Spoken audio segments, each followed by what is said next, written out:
Glória a Deus. Meus amados, quero cumprimentá-los primeiramente com bom dia, na paz de nosso Senhor e Salvador Jesus Cristo. É um prazer muito grande poder estar com os irmãos, conhecendo esta casa abençoada pela primeira vez que eu aqui chego. Louvo ao Senhor Deus porque Ele é bom e Ele é maravilhoso. E eu estava ansioso para poder conhecer aqui a igreja, tendo em vista que a minha filha mora aqui na frente. E eu sempre venho visitá-la e eu falo, que igreja abençoada é esta? Um povo alegre, povo animado, né? Mas eu não sabia quem era o pastor. E aí um dia minha esposa veio aqui para poder falar sobre esse projeto que ela está trabalhando. E ela veio e conversou com o pastor José. E o pastor José começou a conversar e perguntou quem era. Acho que o pastor perguntou para ela quem era o esposo. E ela falou assim, meu esposo é o pastor Adilson, da Assembleia de Deus. Assim, teve na sede. Aí ele se lembrou na hora, não, me lembro. Nós nos conhecemos há muitos anos, somos amigos, que saudade, que eu queria ver ele. E aí eu vim na hora aqui para dar um abraço no pastor José. E eu fiquei muito feliz, muito alegre de rever o pastor José. E eu acredito que da sede daquela época para hoje, tem mais de 20 anos, pastor. Faz mais de 20 anos isso daí, que nós nos conhecemos. Conheci o pastor José, juntamente com o irmão Francisco, né? Cantor da dupla, Os Milionários, né? E também o irmão do pastor José, irmão Altamir, que também é um grande amigo, eu gosto muito dele, sempre brinco com ele. Ele vai até ficar bravo comigo, porque ele disse que queria estar aqui hoje. Aliás, ele falou assim, olha, assim que você for lá no pastor José, me avise, porque eu quero estar junto lá com você. Mas como a minha esposa que conversou com o pastor José, e eles conversaram ontem sobre isso daí, eu estar aqui cooperando com os irmãos, e eu estava meio preocupado também, porque esta semana pegamos uma gripe forte, né, mas quem escapou aí desse clima terrível, né, muda muito rápido a nossa estação. E aí, e não adianta tomar remédio, né, irmãos?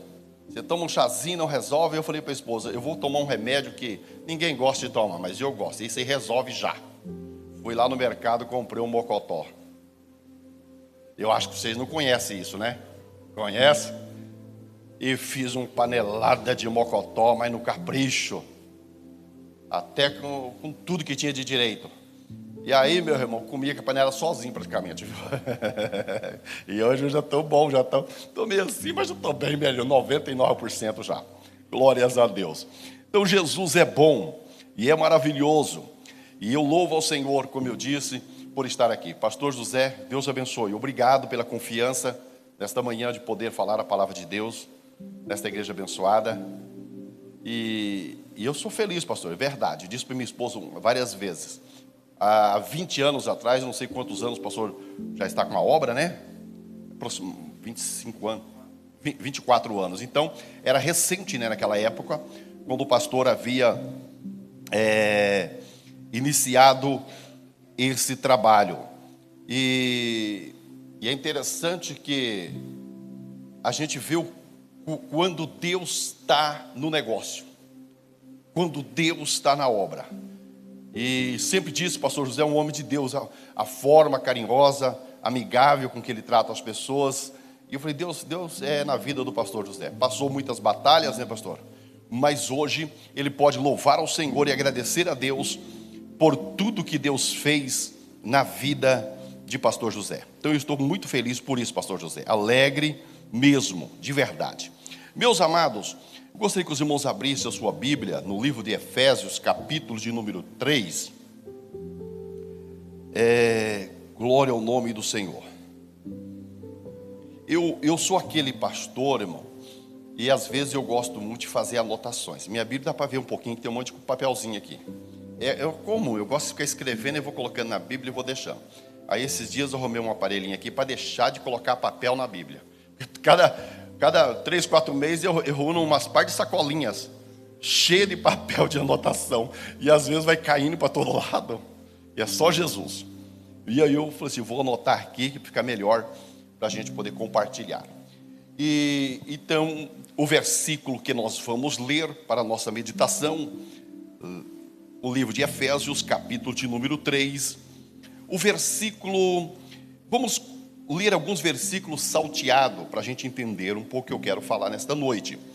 Versículo 1 nos diz assim: por esta causa, eu, Paulo, sou prisioneiro de Jesus Cristo por vós, os gentios.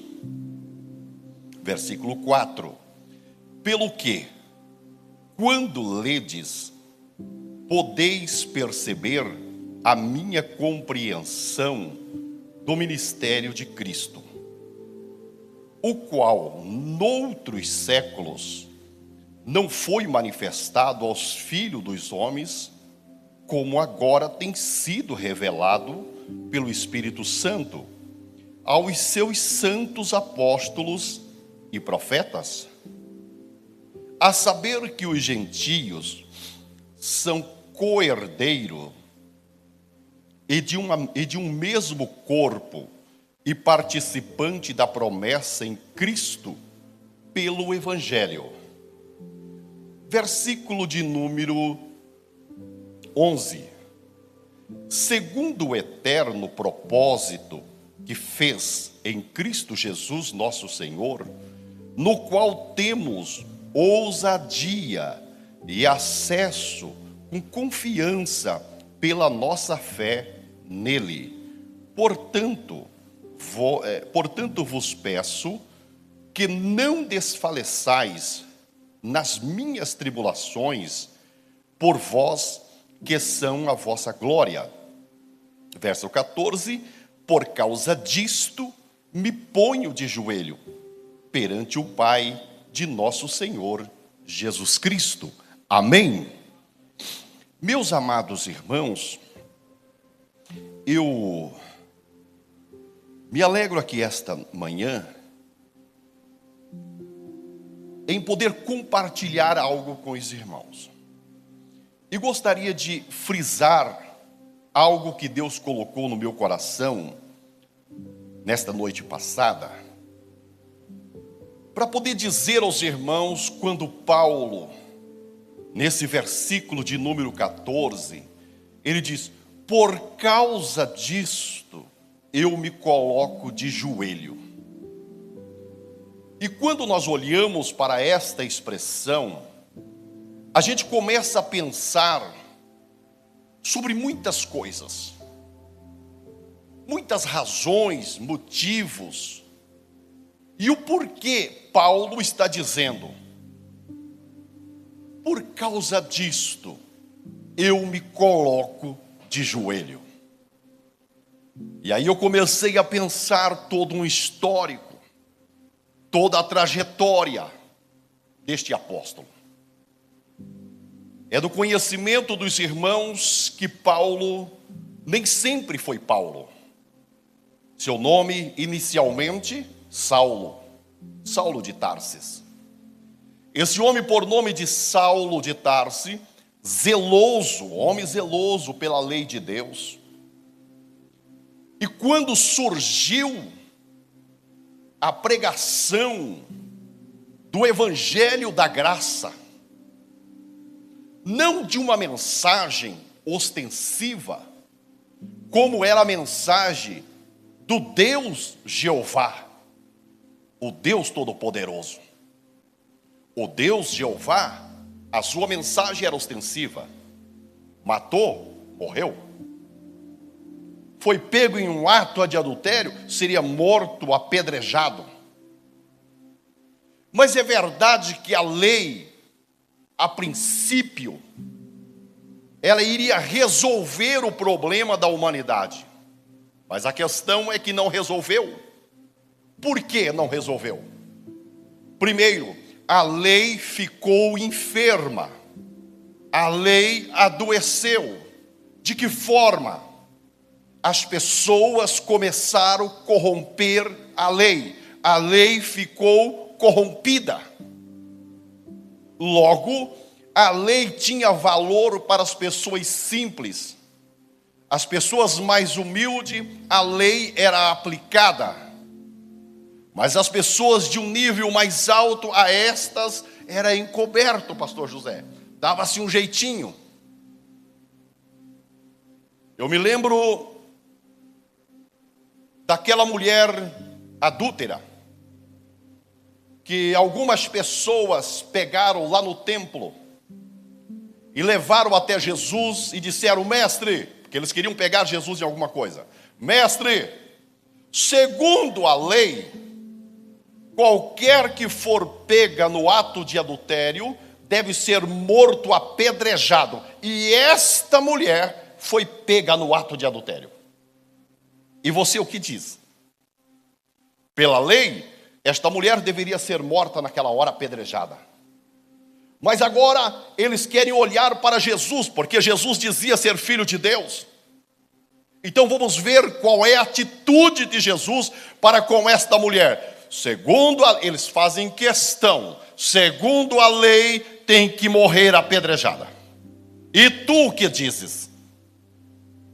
Nas nossas traduções bíblicas, bem colocada de uma forma mais sensível, Jesus respondeu dizendo: quem dentre vós não tem pecado, atire a primeira pedra nela.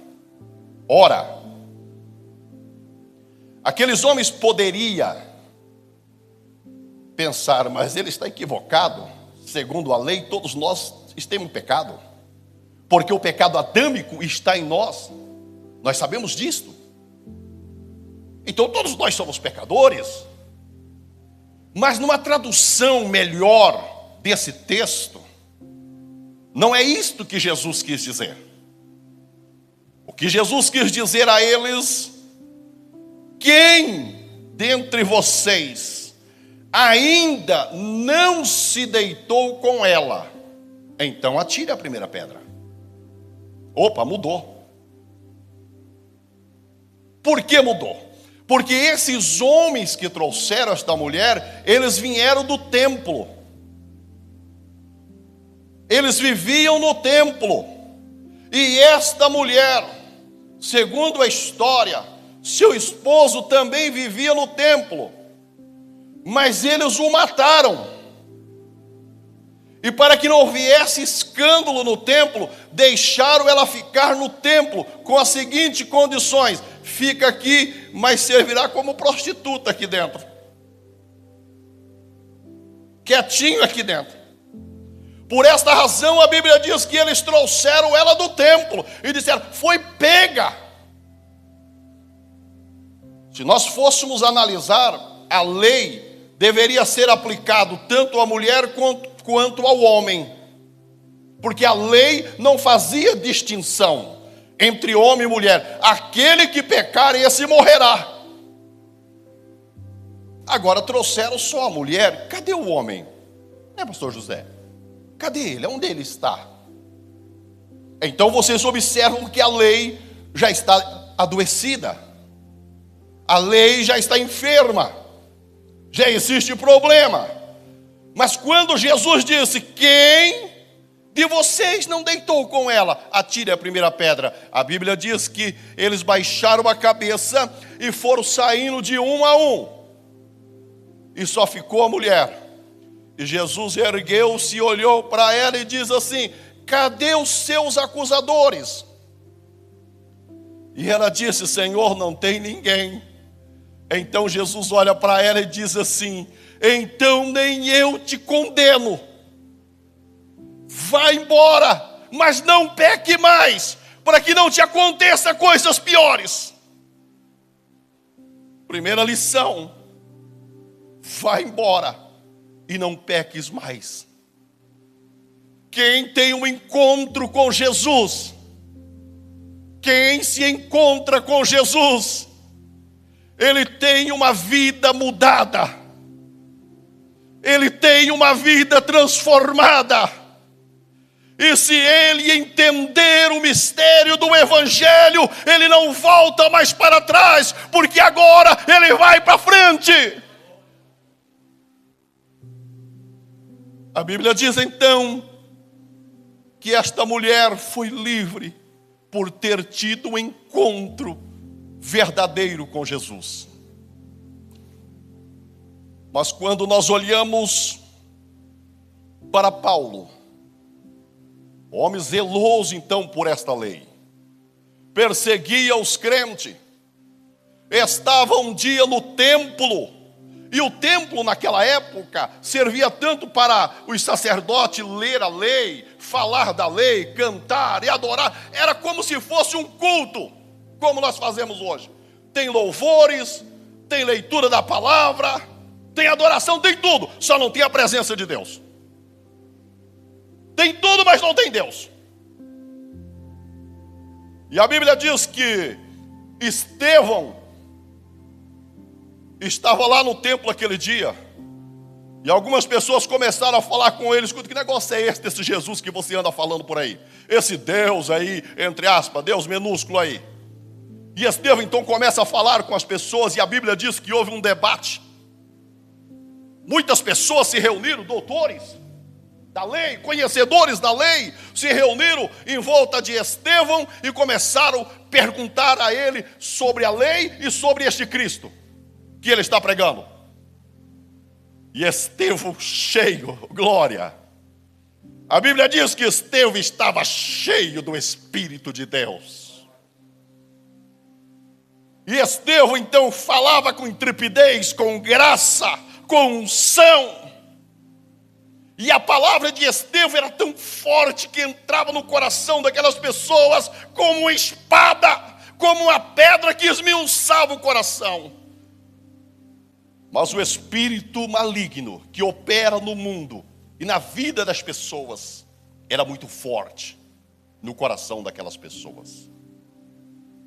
O evangelho não penetrava nos seus corações.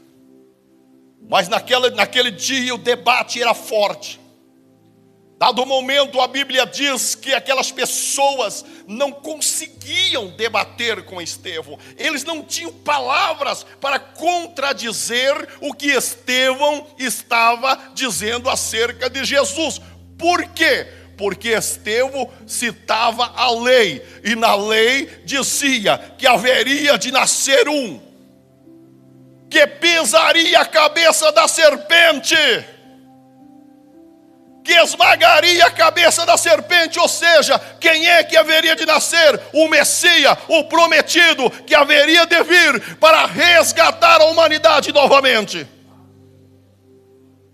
para resgatá-los da mão de Satanás. É bom lembrar que quando Adão pecou, todos nós deixamos a condição de filhos. O pecado agora deixou nós em uma situação vulnerável ao diabo. Por esta razão, Adão e Eva saem do Éden e vão viver agora no mundo, na terra, não mais no Éden. E agora o pecado havia se originado nas suas vidas. Uma vez que Satanás conseguiu enganar Adão, o pecado está nele. Logo, quem é que domina as suas vidas? Satanás. É tanto que nasceu dois meninos. Um chamava Caim e outro chamava Abel. A Bíblia diz que eles cresceram. Um cuidava de ovelhas e outro da lavoura. Caim cuidava de lavouras, Abel cuidava de ovelhas.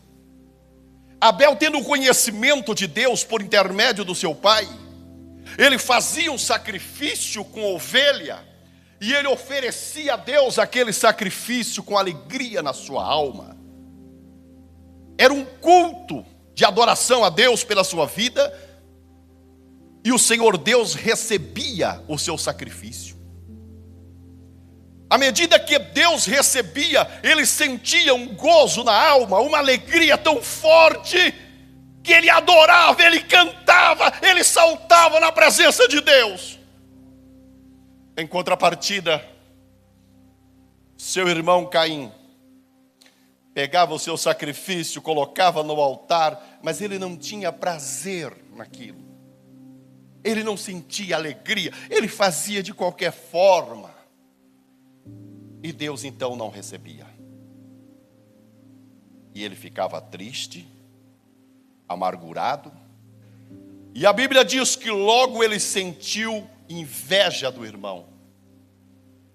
No meu culto não tem presença de Deus. Eu canto, eu oro, eu dou glória, mas eu não sinto nada, minha alma está vazia. Mas o meu irmão, ele chega diante do altar, ele nem começa o culto dele, ele já está dando glória, já está levantando a mão, já está dando aleluia, e eu não. A inveja nasceu no coração. E logo ele começou a ter ódio do irmão, por inveja, porque o culto dele não era igual. E nesse momento, a Bíblia diz então, que Deus se apresentou a Caim. E eu acho lindo isso daqui. É porque Deus nunca nos abandonou. Deus sempre quis falar conosco. Deus sempre quer falar conosco. Ele não nos abandona de uma forma ou de outra. Ele sempre vai querer se comunicar conosco. E a Bíblia diz que naquele dia Deus chegou. De que forma, pastor? De uma forma teofânica. Teofania. Era um homem. Corpo. Mas era o próprio Deus. Conhecido, creio que de maioria dos irmãos, teologicamente falado de teofania. Ele chegou como um homem. Chegou para Caim e disse: Caim, o que está acontecendo com você? Você anda triste, desanimado, abatido. Qual é o problema? O problema é que quando eu ofereço o meu culto a Deus, eu não sinto nada. Eu não sinto nada, eu tento fazer o melhor, mas não sinto nada. Agora meu irmão, ele chega aí, coloca o altar dele, aleluia, com poucos minutos ele já está adorando. Aí irmão, tem coisa que a gente não entende, eu mesmo não entendo. Eu confesso para vocês que eu já pequei bastante. Já pequei, pastor José. É porque a gente acha que é tão bom, a gente acha que isso é melhor. Eu oro, eu jejuo, eu leio a Bíblia. Às vezes eu chego na igreja, eu estou vazio, estou seco, não consigo sentir nada. E é uma batalha. Agora tem aquele irmãozinho tribuladinho, sabe? Aquele irmão. Aquele irmão que você conhece. Aquele irmão que é bem tribuladinho, sabe? O que você acha desse irmão? Ele é crente, não é esse irmão. Mas quando ele chega na igreja, ele começa a adorar. É 2 minutinhos, ele já está batendo na cadeira. Glória a Deus, aleluia! Ele já está chorando. Deixa eu dizer uma coisa para você. Se tem uma coisa que Deus não aguenta, se tem uma coisa que Deus não resiste, é um coração quebrantado. Aleluia. Se tem uma coisa que Deus não aguenta, é a humildade. E quando você tem capacidade de descer da posição, descer do seu pedestal, colocar-se diante dele e dizer: Deus, eu não mereço. Eu sou tão fraquinho, tão pecador. Eu conheci um irmão, um presbítero chamado irmão João. Ele dizia assim: eu sou uma poeirinha de Jesus. Eu disse: não, mano, não é uma poeirinha de Jesus, irmão. Ele: não, eu sou um... É porque ele queria dizer: eu não sou nada. Então esta pessoa, ele começa: Senhor, tu conhece a minha luta, o meu sofrimento. E ele vai derramando a alma. E a Bíblia diz que Deus não resiste um coração quebrantado. Você quer ver Deus na sua vida? Derrame a sua alma, se coloque diante de Deus, e Deus vai se levantar no trono para te dar vitória. Então para algumas pessoas é tão fácil. Para outras pessoas, pastor José, é tão doído. A luta é tão grande. E a Bíblia diz que Deus olha para Caim e diz assim: Caim, você acha que se você fizesse o teu sacrifício, o teu altar, corretamente, você acha que Deus não ia te ouvir? Você acha que Deus viraria as costas para você? Jamais Deus viraria as costas para você. A questão é que quando você oferece o teu sacrifício, você não faz com amor. Quando você oferece o teu sacrifício, você faz para cumprir uma obrigação. Quando você oferece o teu sacrifício, é só porque alguém pediu que você fizesse. Quando você oferece o seu sacrifício, é só para mostrar para alguém que você está na casa, mas o teu coração está longe. Mas se você fizer corretamente, você acha que Deus não vai te ouvir? Não vai responder? Mas ele está com o coração duro, baixa a cabeça, ele não quer conversa. Aí Deus olha para ele e faz uma última pergunta. E esta pergunta é muito séria, porque ele diz assim: por quê? Por quê? Caim, por quê? Você deixou Satanás entrar no teu coração.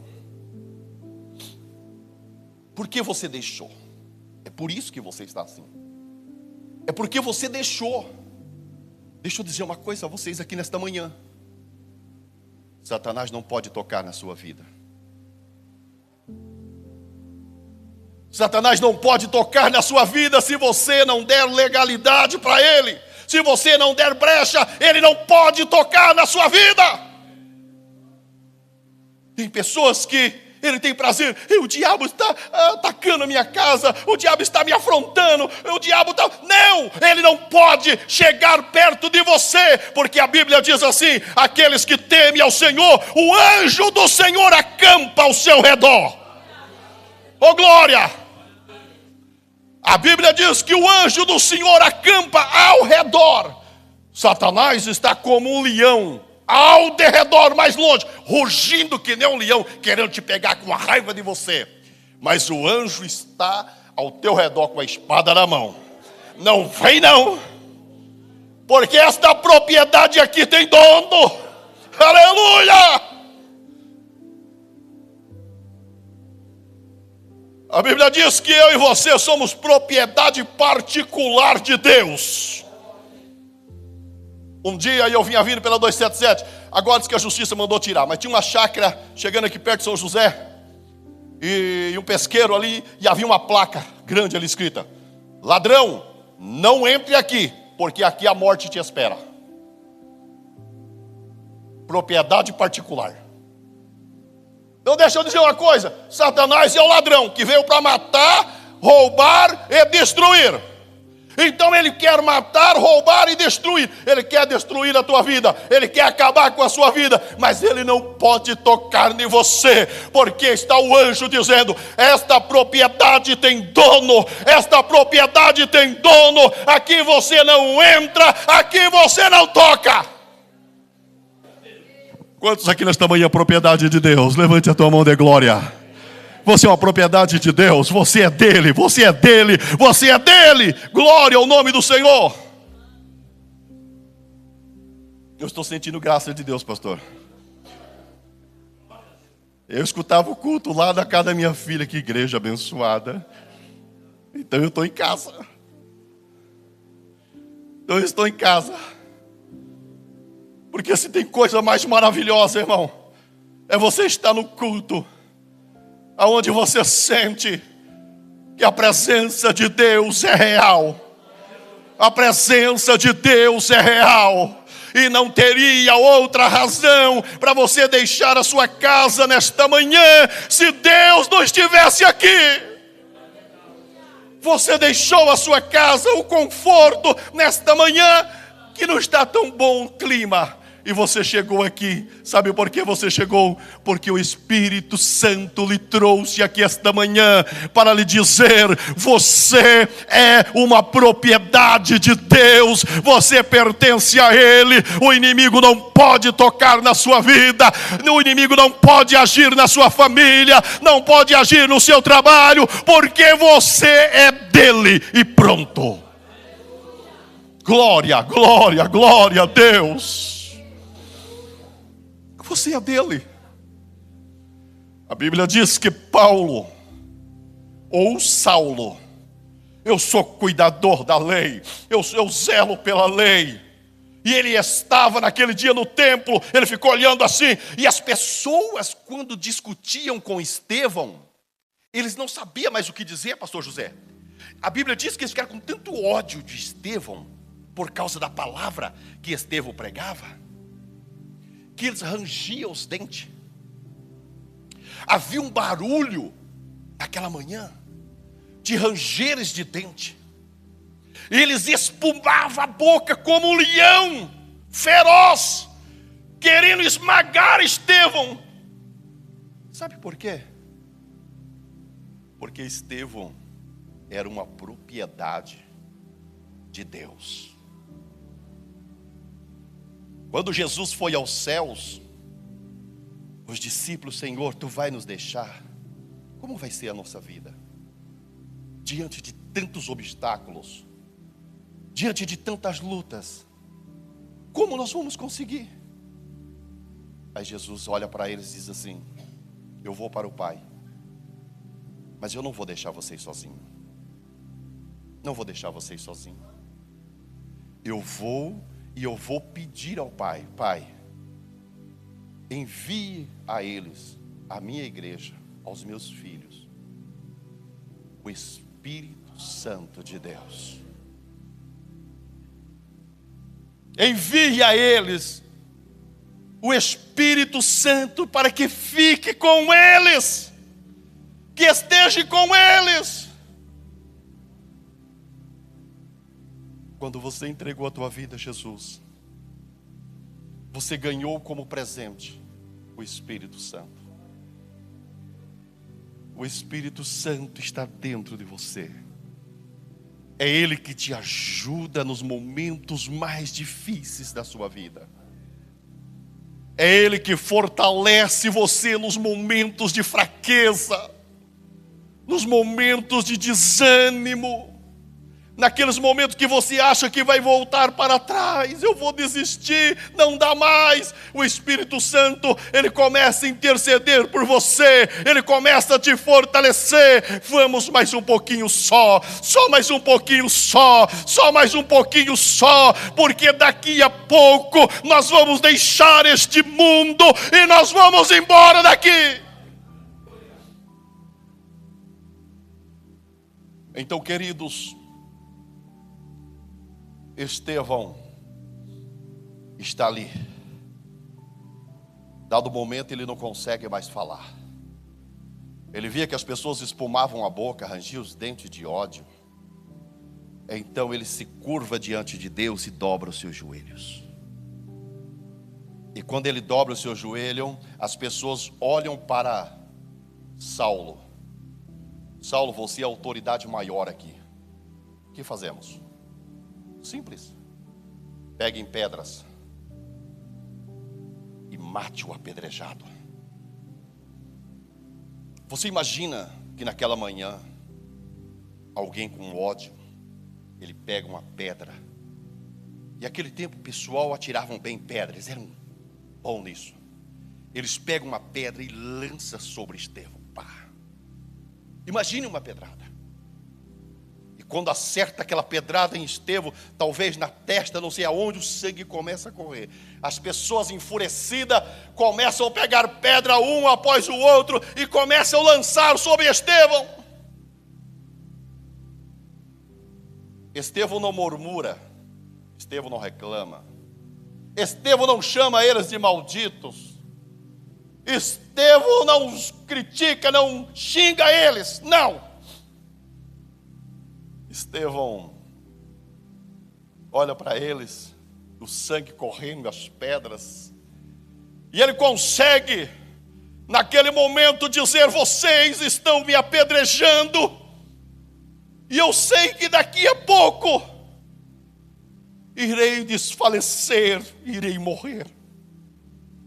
Só que quero que vocês ouçam as minhas últimas palavras. Enquanto vocês tiram a minha vida aqui, eu já vejo os céus abertos. Eu já vejo os céus abertos. Eu já vejo a glória de Deus. Eu já vejo o meu Jesus assentado à destra de Deus. Eu já vejo a glória do Senhor. Os meus olhos. Vejo uma coisa. As pedras não doíam mais. As pedras no seu corpo já não doíam mais.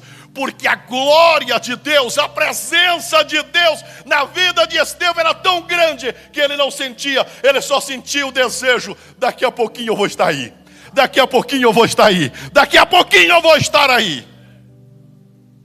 E ele termina nas suas últimas palavras. Ele não amaldiçoa. Ele disse: Pai, meu Deus, não impute a eles este pecado de tirar a minha vida. Ou seja, imputar, ou seja, não coloque sobre eles esta culpa por me apedrejar, por tirar a minha vida. Não, eles não são culpados, porque eles não sabem o que estão fazendo. Eles estão me apedrejando. Não é eles, mas é o Espírito que está neles, que opera neles. O diabo, Deus deste mundo, que está neles, e por isso me odeia. Mas não odeia a mim, odeia ao Senhor. Odeia esta palavra. Odeia esta palavra que muda, esta palavra que transforma, esta palavra que regenera. E eu termino dizendo aos irmãos nesta noite que Estevão, após a morte, aliás, Saulo, após a morte de Estevão, Saulo pega uma carta e disse: eu vou para Damasco matar os crentes lá. E ele pegou, montou no cavalo, pegou os seus soldados e ele sai correndo para poder ir para Damasco. Só que no caminho de Damasco, uma grande luz apareceu no caminho. E aquela luz foi tão forte que eles caíram no chão. E quando Saulo caiu no chão, ele ouviu uma voz: Saulo, Saulo, por que você me persegue? Ele disse: quem é o Senhor que fala comigo? Quem é que está falando comigo? Porque eu estou cego, eu não estou enxergando nada. Quem está falando comigo? E aquela voz diz assim: eu sou Jesus. Eu sou Jesus a quem você está perseguindo. Você não está perseguindo a minha igreja, você não está perseguindo o meu povo. Não, você está perseguindo a mim. E vai ser duro para você perseguir o meu povo. E eu convido os irmãos, permissão do pastor, a estar em pé? Podemos? Convido os irmãos a estar em pé. Deixa eu lhe dizer uma coisa.